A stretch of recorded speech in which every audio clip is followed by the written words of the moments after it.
Bienvenidos a Conexionistas, una emisión más y bueno, pues tenemos una entrevista muy interesante. Vamos a hablar sobre egos, silos y sesgos en la estrategia de sostenibilidad de las empresas. Y para ello un invitado muy interesante, ingeniero químico por el TEC de Monterrey, con múltiples estudios en el extranjero, 15 años de experiencia en implementación y asesoría de temas de sustentabilidad o sostenibilidad, nos corrigieron la otra vez, ¿verdad?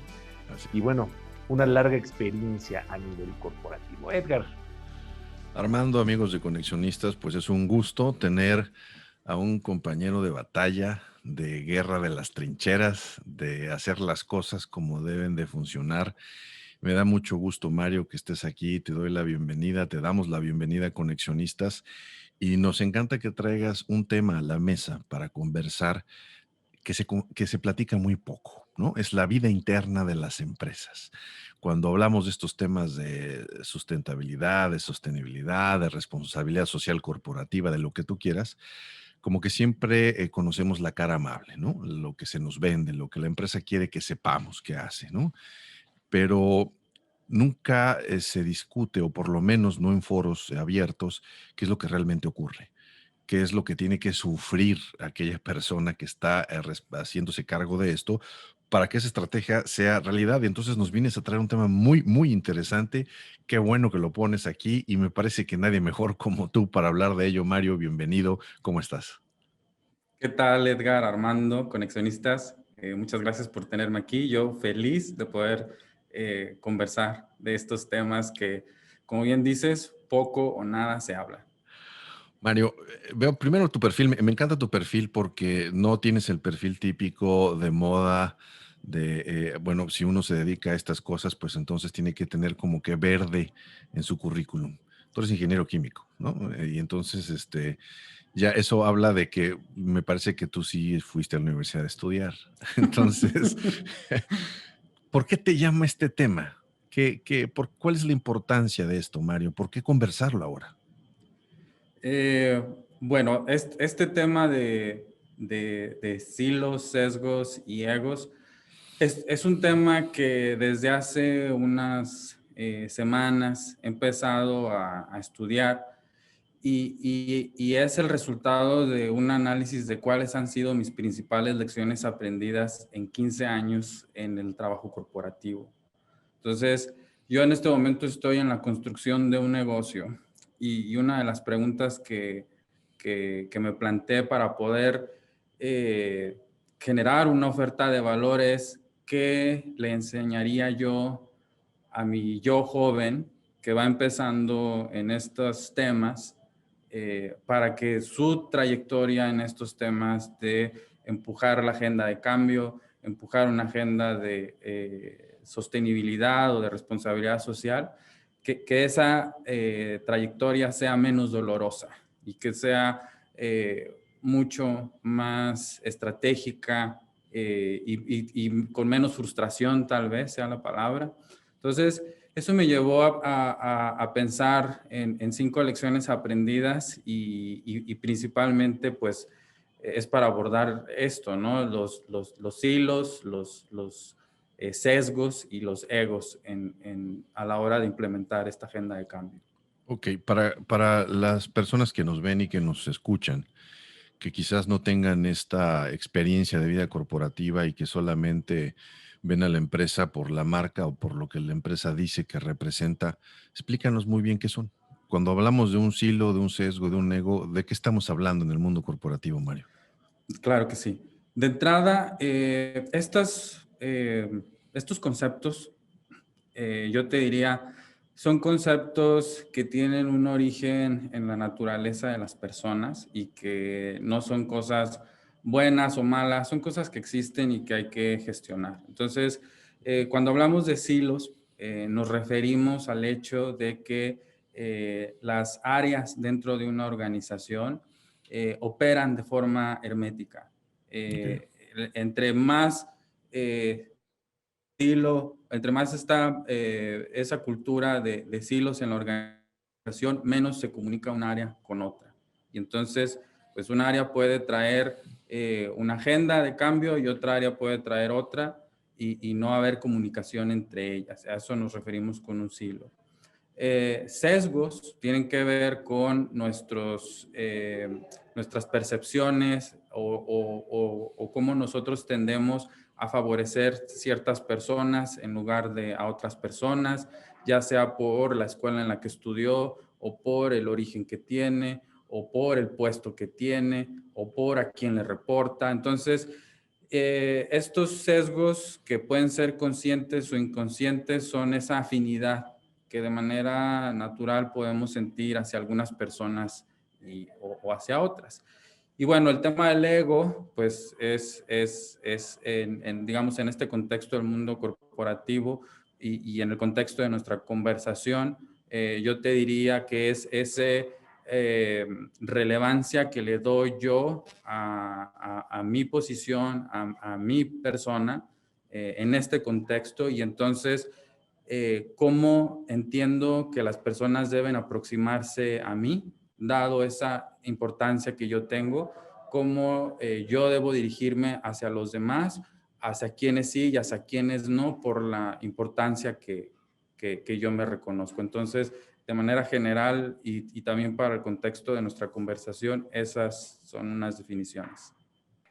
Ahora, a mí sí me están agarrando un poco en curva y te soy sincero, estoy un poco fuera de todo lo que estás platicando.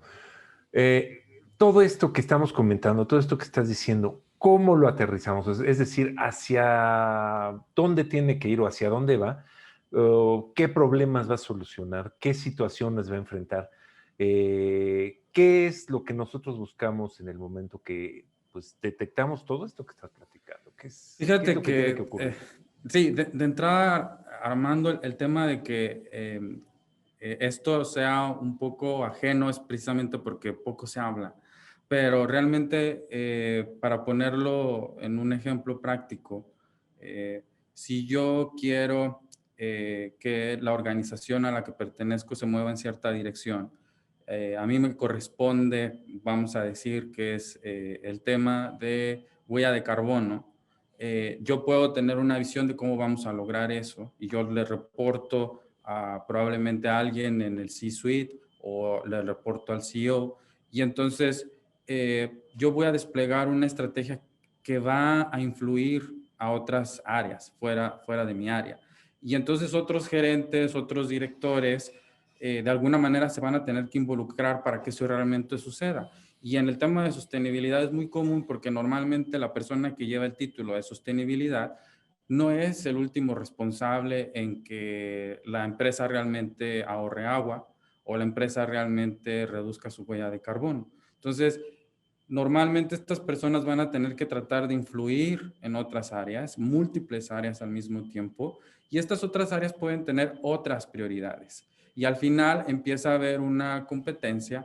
Y hace poco leía un artículo de Harvard Business Review que decía que todo el tema de esta política interna puede afectar las diferentes estrategias y los diferentes esfuerzos, porque los directores o los gerentes todos quieren ser el favorito del CEO, todos quieren ser el que anote el gol, el que logre esa meta ambiciosa. Y cuando tenemos esas actitudes que no siempre son explícitas y que es difícil poderlas leer, a la persona que le toca empujar a la organización en esta dirección, pues se va a enfrentar con diferentes obstáculos que no están operando, digamos, en la mesa cognitiva, donde la estrategia tomó forma y decimos hay una política y hay procesos, sino que van a tener una manifestación en una capa emocional donde no están claras ni cuáles son esos procesos, ni cuáles son esos intereses, y están afectando el que una estrategia avance, no.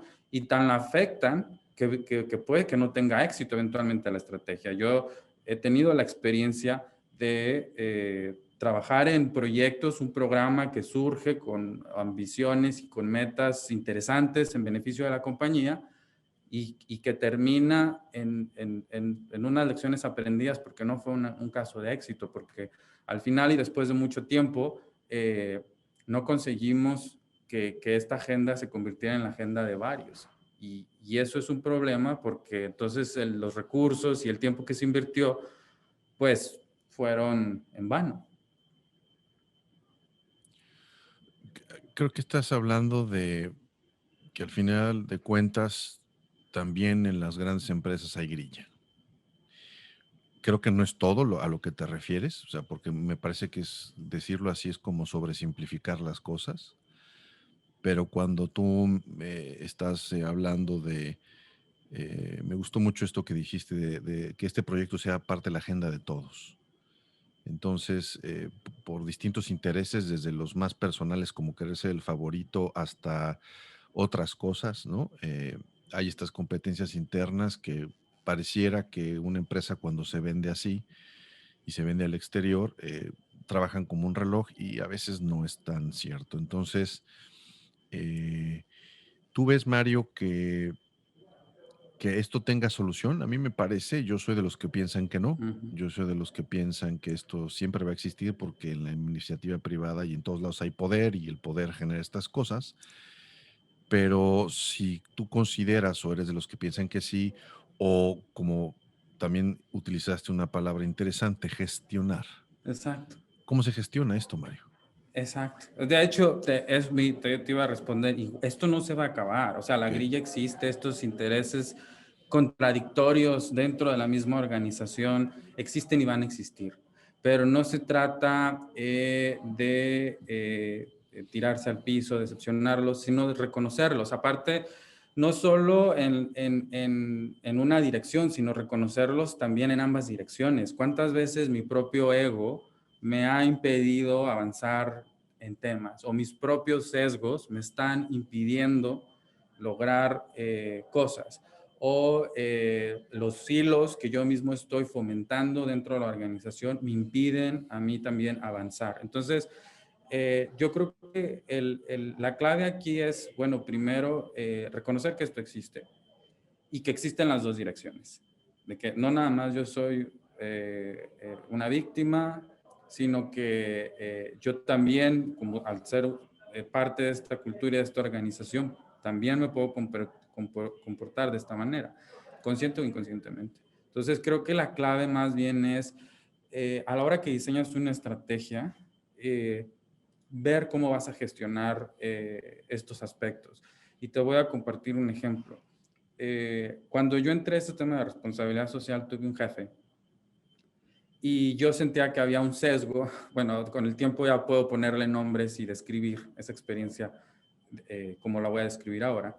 Pero te puedo decir que él tenía un sesgo hacia mí porque hasta ese momento el puesto de coordinadores de relaciones con la comunidad era ocupado solo por mujeres y yo era el primer hombre. Entonces, había el sesgo en contra de que un hombre, por parte del que era mi jefe, llevar el puesto o llevar el tema de relaciones con la comunidad, ¿no? Como que existía la creencia de que las mujeres podían desenvolver mejor este puesto y poder lograr esta relación entre la empresa y la comunidad. Y entonces a mí se me dificultaba lograr cosas, ¿no? Siendo él mi jefe, yo intenté diferentes esquemas, pero con el tiempo conocí a otra persona que sentía, que yo me di cuenta que esta persona veía cosas de sí misma en mí, como que teníamos una historia en común, algunos aspectos en común, y ella sentía mucha afinidad hacia mí y a su vez mi jefe hacia ella. Entonces yo empecé a buscar, en lugar de mandar mis proyectos directo hacia él, venderle mis proyectos a través de ella. Y entonces así fue como muchas veces fui avanzando, porque yo se los vendía a ella se los vendía a él, y entonces el proyecto se veía diferente, aunque era el mismo proyecto, pero era un sesgo que yo pienso que él no estaba consciente que lo tenía, y entonces creo que esa es esa es una táctica que se puede usar cuando lo reconoces. La verdad es que también es un tema que estoy poniendo a la mesa, que tengo poco tiempo de estarlo estudiando, pero que creo que este puede ser el inicio para que lo sigamos explorando, porque creo que vale la pena ver qué otras estrategias o cómo podemos gestionarlo de mejor manera. Yo lo que veo aquí también es un tema de poder, ¿no? Creo que aquí lo que está ocurriendo, o lo que puede ocurrir al interior, y digo, basta trabajar en una corporación o vaya, en cualquier lado prácticamente para darte cuenta, pues que hay muchos esquemas de poder, ¿no? Gente que está queriendo abarcar otros cotos, gente que está queriendo independizarse, gente que está dispuesta a darlo a cambio de otras cosas, etcétera. ¿Cómo es en México esta lucha? ¿Están dispuestos a compartirlo? ¿Están dispuestos en un momento dado a decir, sabes qué? Pues ahí te va una parte, perdón, en aras a lo que estamos viviendo, en aras a lo que estamos tratando de implementar, en aras a lograr el objetivo último, pues que tenemos como empresa más que como área de una sola empresa? Mira, es una pregunta difícil de contestar. Desde mi perspectiva y desde mi experiencia, eh, hay diferentes tipos de liderazgo. Afortunadamente, en las grandes corporaciones hay liderazgos muy positivos que están dispuestos a compartir el poder y que lo hacen con cautela también, porque eh, compartir el poder desde la perspectiva de una persona puede tener un significado distinto desde la perspectiva de otra. Pero creo yo que los, los liderazgos que están dominando actualmente en el mundo corporativo son menos los que están dispuestos a compartir el poder. Y pienso yo que hay una creencia que se ha fomentado que es la escasez. Y entonces la gente tiene temor a perder el trabajo, sobre todo si hay una crisis. Se amenaza, se ponen, o sea, representa una amenaza para no solo para mantener mi puesto, sino también para acceder a recursos y hacer cosas, mis presupuestos para hacer para mi equipo. Entonces, no, es un tema interesante y a la vez complejo, pero creo que en el contexto que estamos viviendo ahorita, es un síntoma, ¿no? Es este tema de el miedo, la escasez, y son pocos los líderes que vemos que realmente tienen una visión de largo plazo y que están dispuestos a generar sinergias con otros líderes. Mario, yo soy testigo de alguna parte de tu trayectoria profesional y, y sé que has tenido un contacto con distintas culturas y un contacto permanente lo suficientemente frecuente como para poder darte una idea, ¿no? De si este fenómeno es un fenómeno, Mario, de cultura de país, es un fenómeno de cultura de empresa, eh, es decir, si esta, digamos, sobrepolitización de los fenómenos de control internos, en donde tenemos estas guerras intestinas de silos, egos, ¿no? Desbordados, sesgos cognitivos como si fueran palomitas.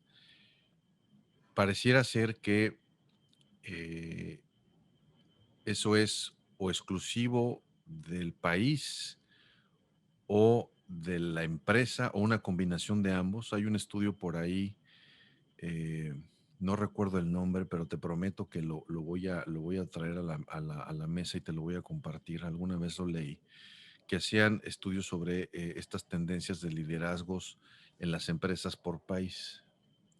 Es una organización que se dedicó a hacer esto para decir que como, digamos, en el caso de empresas que tenían sede o que tenían liderazgos en países latinoamericanos, tenían una tendencia a ser mucho más autocráticos por esta tendencia del latinoamericano, ¿no? A cobijarse en las dictaduras, a sentirse cómodo y es quizás muy, como muy choqueante lo que se dice, ¿no? Con estos tipos de gobiernos autoritarios. Y por lo tanto, los liderazgos de las empresas eran un poco así. Y cuando vemos el liderazgo de las empresas pequeñas y medianas de países como México, ¿no? Son cosas muy cerradas, son digamos, la crítica es algo que no existe y se combate y este tipo de cosas. Ujú. Pero con la experiencia internacional que tú tienes, con haber tú convivido prácticamente con, digamos, una representante cultural de todos los espacios de este globo terráqueo. Ujú.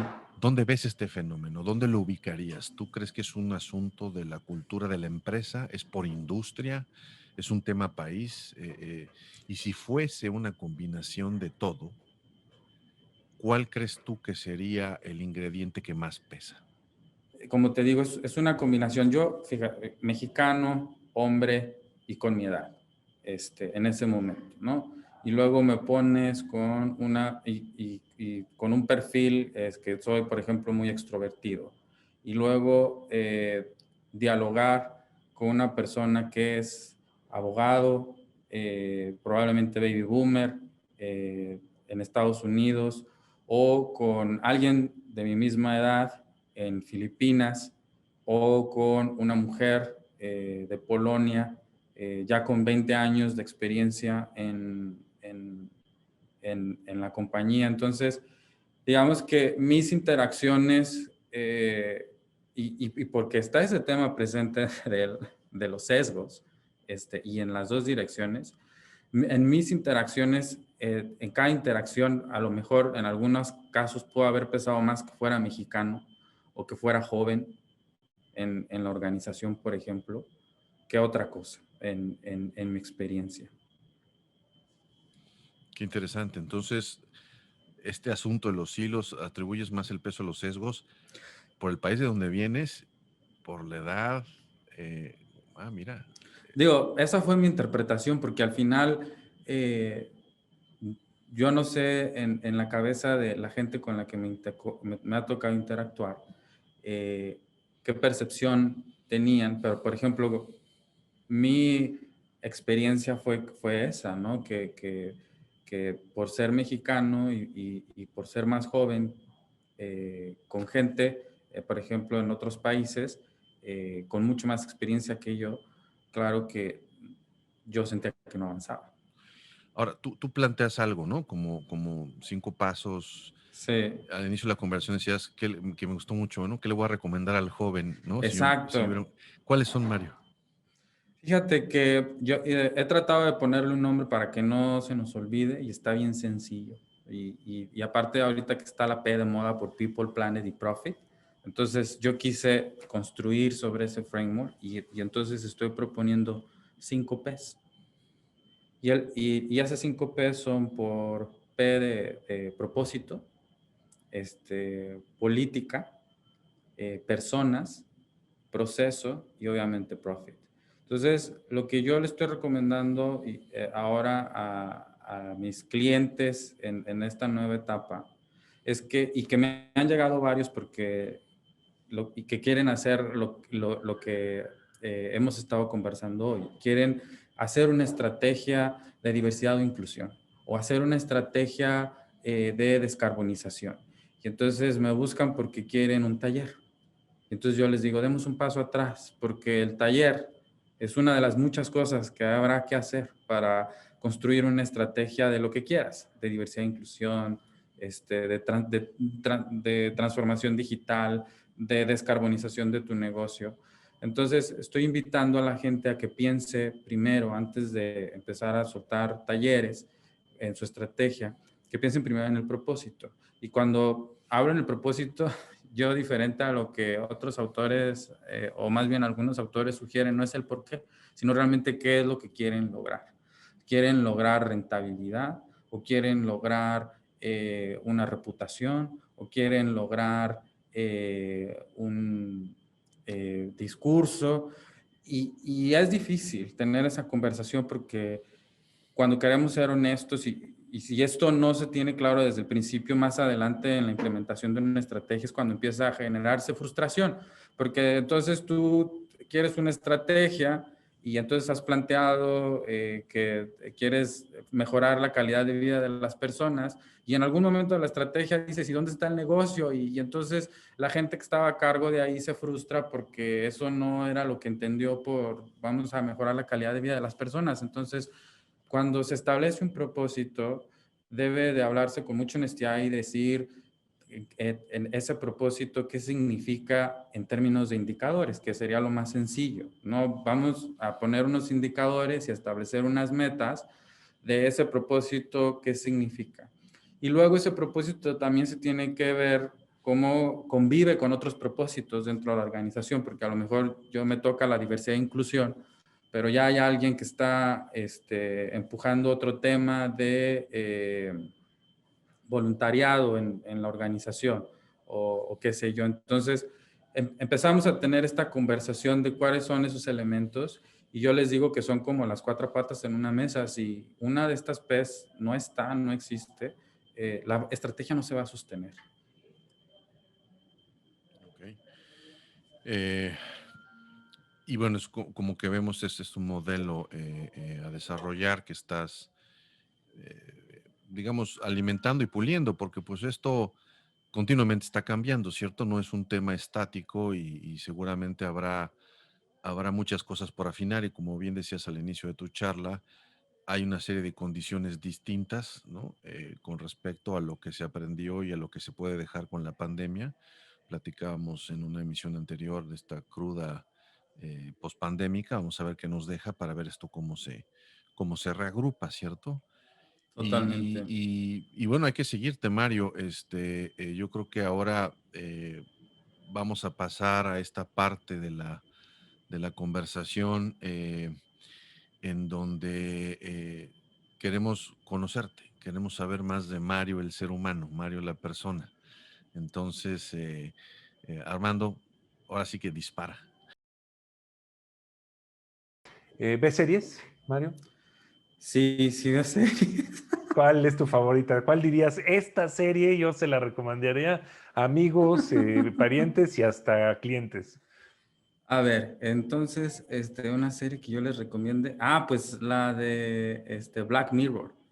Black Esa Mirror. serie siempre la estoy recomendando porque nos da una probadita de cómo se ve el futuro y nos hace pensar.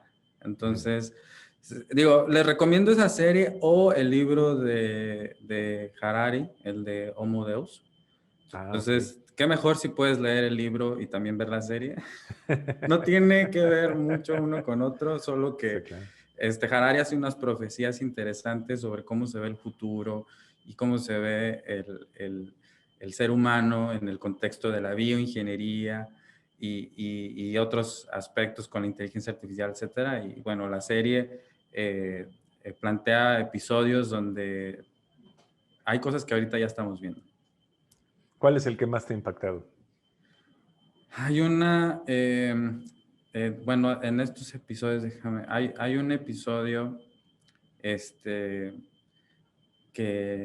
pues que es que hay varios, pero uno, que es esta chica que está buscando simpatizar y ganar muchos likes y entonces está en una sociedad donde la aceptación en las redes sociales se convierte como el pase a diferentes círculos sociales y entonces ella empieza a hacer cosas y empieza a deprimirse porque ve cómo sus likes van a la baja o se entusiasma porque ve cómo sus likes van a la alta. Entonces, eso la verdad es que no está muy lejos de la realidad. Hoy pareciera que varios esfuerzos y energía se ameritan en torno a mi aceptación en redes sociales y parece que hay otra vida que es todo lo contrario, ¿no? Hay como depresión o tristeza en muchos de los casos y empezamos a escuchar ese tipo de historias o de jóvenes que arriesgan la vida o inclusive que han perdido la vida por lograr un video que se vuelva viral. Ese es uno de los episodios que más me ha impactado por su parecido con nuestra realidad actual. Vamos a entrar al terreno de tus hobbies y de tus gustos culposos. O sea, ya cuando tienes tu cheque del proyecto, de lo que sea que hayas logrado vender, Ujú, y ya pagaste lo que tenías que pagar, todas tus deudas, asignaciones, o sea, ya dejaste de ser Mario el responsable, ¿no? Ya cumpliste. ujú. Con lo que te queda, ¿en qué lo gastas? O sea, dices, a ver, esto que me queda así, no me lo voy a perdonar si no lo hago, ¿qué es? Me gusta viajar, lo gasto en viajes. Y no necesariamente voy a playas, ¿eh? O sea, me voy aquí a Zacatecas o me voy a alguna ciudad a conocerlo, a pasar el fin de semana y a comer, a comer mucho. O sea, es el viaje acompañado con digamos, una incursión gastronómica. Si viajas y no comes, parece ser que no viajaste. Exactamente, sí. A mí me gusta llegar y conocer la gastronomía bien, Bien, muy bien. la gastronomía local, sí. ¿Cuál ha Perfecto. sido el lugar así más espectacular que digas, el que más te haya marcado en tu vida, que hayas viajado? Mm, híjole, pues por mi ex trabajo tuve la oportunidad de conocer muchas ciudades y la verdad es que cuando estuve en, en Egipto, por ejemplo, me encantó Alejandría, me encantó el Mediterráneo porque luego conocí Split en Croacia, pero creo que Cracovia es donde eh, y tal vez también por el contexto, ¿no? En el momento en el que yo estaba viviendo profesionalmente, lo que estaba ocurriendo allí, y es una ciudad también, bueno, el país, Polonia, tiene muchísima cultura, muchísima historia, y me encanta el tártar. Probé tártar en diferentes países de esa parte de Europa, y en Cracovia en particular fue donde me comí la mejor tarta. Volvemos a la comida otra vez. O sea, a Mario se le llega por el Por el estómago, no cabe estómago, la sí. menor De duda. hablar, ese es. Yo creo que somos varios, no te Sí, preocupes. yo también. Mario, pues muchas gracias por una honesta, una franca conversación. Como bien dices, estos son temas que van evolucionando. Agradezco mucho tu franqueza, ¿no? Donde dices, los estoy comenzando a explorar, te interesaron, tuviste una vida corporativa intensa y me parece que tienes toda la experiencia como para poderla contrastar. Y vamos a estar muy atentos de cómo evoluciona tu conocimiento para volver a platicar contigo de esto, sobre todo porque se platica muy poco. La verdad es que son Sí, estos temas que parece ser que no existen. Muchas gracias, Mari, por acompañarnos. al contrario, muchas gracias a ustedes por invitarme y por darme la oportunidad de poner este tema en la mesa. Ojalá que de Claro. aquí salgan más conversaciones, puntos de vista, y que se empiece a hablar más de estas cosas, porque no solo le están costando dinero a las empresas, le está costando también a la gente, su tranquilidad y su paz. Sí, sí, sí, sí. Claro. Oye, Mario, somos conexionistas. ¿Cómo conectamos contigo en redes sociales, en cualquier medio que dispongas? Ah, pues sí, en redes sociales se las voy a compartir para que las pongan allí. Me encuentran en Twitter, en LinkedIn, y Facebook e Instagram no, porque esas las tengo cerradas, pero en LinkedIn y en Twitter. Y seguro que por mi correo también, para seguir construyendo sobre estos temas. Perfecto, perfecto. Muchas gracias. Y bueno, pues a nosotros nomás nos resta decir que Conexionistas también lo pueden encontrar en redes sociales. En Twitter somos Conexionistas MX, igual que en Facebook. Nuestro canal en YouTube se llama Conexionistas México, perdón. Y nos pueden encontrar en Spotify y en iVoox como Conexionistas. La música que estamos escuchando es música de Alejandro Saborit. Su canal en YouTube se llama igual, Alejandro Saborit. Y el diseño es de Sofía Reynoso. Sofía Reynoso, diseño gráfico. A ella la encuentran en Facebook y en Twitter. Nosotros somos Conexionistas. Muchas gracias.